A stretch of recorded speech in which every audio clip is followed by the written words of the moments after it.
पिंपरी चिंचवड महापालिकेच्या प्रवेशद्वारावर विधानसभेचे उपसभापती अण्णा बनसोडेंनी आंदोलन केलं। पिंपरी चिंचवड शहरातील नव्याने सादर झालेला विकास आराखडा रद्द करण्याची मागणी करणारं निवेदन देण्यासाठी बनसोडे पालिकेत आले होते। मात्र पालिकेचे आयुक्त शेखर सिंह हजर नव्हते। ते विभागीय आयुक्त कार्यालयात बैठकीला होते, परंतु इतर अतिरिक्त आयुक्तांनी उपसभापती पदाचा प्रोटोकॉल राखायला हवा होता तसं न घडल्यानं बनसोडे चांगलेच संतापले।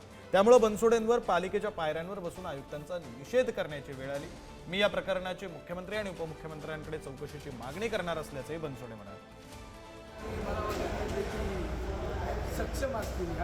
खरं तर शहराच्या विकासाच्या दृष्टिकोनातून ज्या ज्या ठिकाणी आरक्षण टाकलेले त्या आरक्षण चुकीची पद्धतीची टाकलेली, त्या आरक्षणाच्या विरोधात हा मोर्चा होता। वास्तविक बघितलं तर त्याची दखल ही कमिशनर साहेबांनी घ्यायला पाहिजे होती। एकतर त्यांनी ही जी आता पद्धत अवलंबली की आमच्या मार्फत निवेदन नाही घ्यायची, खऱ्या अर्थानं महाराष्ट्र राज्याचा विधानसभेचा उपाध्यक्ष या नात्याने हा आमच्या सर्व लोकांचा अपमानच केला।